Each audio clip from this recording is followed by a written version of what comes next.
Sindi muri kumva ikintu. Hajye yanuze bambwiye Zaburi basomye. Buriya mu buzima bwacu ngo tugomba gukenera akantu ka alcohol ko kunywa. Oya, ariko urabizi neza ko inzoga ari umukobanyi. Urabizi neza ko vino ari umukobanyi. Wanywa kano kantu ni byiza yego, ugataha utatembagaye ni byiza, ariko mu kindi gihe nanjye nshobora kunywa fanta yanjye. Iyo fanta nta kibi izankoresha, nta bwenge bwanjye izayobesha, nta n'ikintu nzakora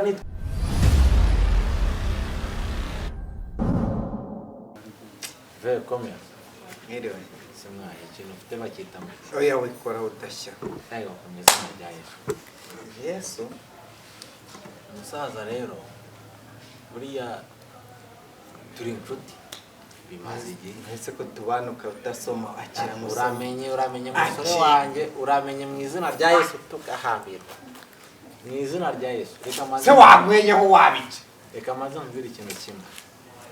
Terekase maze mvire Vince. Akira umwe Vince abanza wumve Vince. Ase watuje man. Reka maze kwakira umwami n'umukiza twe ntitwamwakiriye. Oya. Vince reka maze mvire. Bibiliya irambwira ngo vino n'umukobanyi, inzoga n'umushukanyi, ushukwa nazo nta bwenge afite. Ubu muye mu bwonko tugiye mu nzoga. Oya, ahubwo ndakunda gushishikariza kureka inzoga. Bigende bite? Yoboka umwami ufite umutima mubi. Roho mbi ugusha nyirayo kugasa, kandi ndabona ufite roho mbi. Oya, uramenye hari ijambo muvuga ngo oya reka nze ninywere kuko ntabwo nakubangamiye. Nashwidata. Kubera iki? Kubera ko utarasinda, ariko numara gusinda ntabwo ndaza kugusha. None se ubwirwa n'iki ko nasinze? Ko twahoranye. Rero ubwo ntaragutikura urushyi ntabwo uramenye ko nati. Oya. So ubundi ko kamere mbitangiye kunzatira nkumva nakubitira ivide. Uramenye mubyeyi. Banzo mbi ikintu kimwe. Baruma wanza n'indi byeri ntiwe. Oya se banzo ganira. Inzoga ntabwo cyari ikintu dukeneye muri ubu buzima bwacu. Sindi muri kumva ikintu. Hajye yanuze bambwiye Zaburi basomye. Buriya mu buzima bwacu ngo tugomba gukenera akantu ka alcohol ko kunywa. Oya, ariko urabizi neza ko inzoga ari umukobanyi. Urabizi neza ko vino ari umukobanyi. Hajye ubwo ninde wabyise ngo vino? Vino hajya ni iki? Vino ryari ijambo rigiye gusobanura icyo kunywa, ariko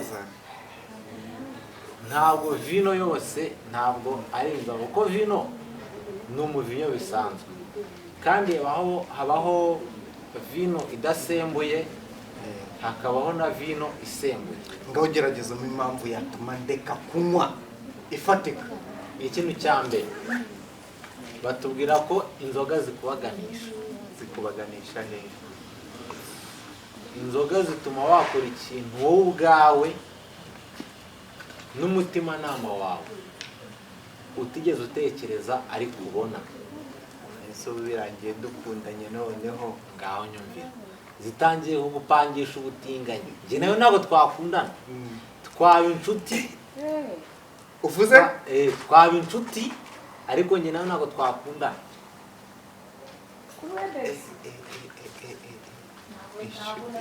Njye numva gashaka gukundana nawe none bigiye kure. Oya da, ntabwo byashoboka, kandi wowe uri umusinzi unywa amayoga bino bintu. Se wasomye ko ayo mpamvu uriko bigejeje. Uramenye nyabo. Utankoresha icyaha. Reka kumbangamira. Kandi ngiye ku giti cyanjye nakiriye Yesu nk'umwami n'umukiza w'ubuzima bwanjye. Vince umva ikintu ndi kugisha uno munsi. Ni byiza rwose. Ntabwo ndi bukumve kubanza. Banza wumve. Wanywa kano kantu ni byiza yego, ugataha utatembagaye ni byiza, ariko mu kindi gihe nanjye nshobora kunywa fanta yanjye. iyo fanta nta kibi izankoresha, nta bwenge bwanjye izayobesha, nta n'ikintu nzakora nitwaje ngo gukoma ndumva utangiye kuzana ibintu byaza hamwe. banza wumve nta kibazo, ariko banza wumve izi nzoga iyo wari ufite akabanga wibikiye wowe ubwawe, akantu wagombaga kuzikorera wowe ubwawe abandi bantu batazi, izi nzoga zituma twese tukamenya. Umva se hano nta bakobwa mufite? Ndikumva iki kintu, erega banza wumve izi nzoga zituma twese tumenya buri kintu cyose wari ugambiriye kuzakora. Sibyo? Oya uretse kunyi aho ngaho namwe ndikumva kandi ndagukoma ndumva utangiye kundusha umuntu. Kuki ufite umunwa muremure ubone? Reka nze kubwira hano inzoga ufite rusake muri wowe. Kuki ubika mu gitondo? Ariko ngiye ko n'umusore ntabwo nkibika. Ukora iki? Ntabwo mbika, njye mbyuka ku masaha asanzwe nk'ay'abandi bantu bose. Ubu numvaga kari mu gitondo none ugiye kuba noneho mu ikibazo cy'inzoga ntabwo uzi amasaha tugezemo kandi tugiye kuryama, dore amasaha arakuze birimo kuzamuka tugiye kuryama. nsangure njye nyimwe ko byibura byamamaho. Nyabona umusore wanjye, banza mva akantu kamwe ngiye kukubwira, gatega amatwi wumva, ntuze kuvangamo akandi kantu ako ari ko kose. Banza umwe mubwira akantu kamwe, inzoga ni byiza urazinywa ukibagirwa buri kintu cyose wapangaga, donc ikibi cyose watekerezaga urakibagirwa, ariko inzoga ari ikintu zitazakwibagiza, sibyo? Inzoga ntabwo zizakuraho ikibi wari ufite. Nese waziguze naragupurame. Banza wumve ikintu kimwe, sibyo? Inzoga ntabwo zizakuraho ikibi wari ufite, inzoga ntabwo zizatuma ikibi cyari kukubaho kitaraza, sibyo? Hano hafi n'akabari mufite? Banza wumve ikintu ndi gukubwira. Oya ndi kunywa gake, ndi kunywa mu rugero. Okay, ngomaramo naho nakase wagasomye. Oya, banza wumve, urakandi banza wumve ikintu kimwe ngiye ntukashishikariza kureka inzoga utabashe kuzingurira ngo nzihage. Banza uzigure nzihage hanyuma ninzihaga nzaza. Okay, ngoreka mubaze. Banza nikese urayishyura? Ntabwo nabyemera. Kubera ikese? Nawe urabizi. Nese kaka kantu karyoha.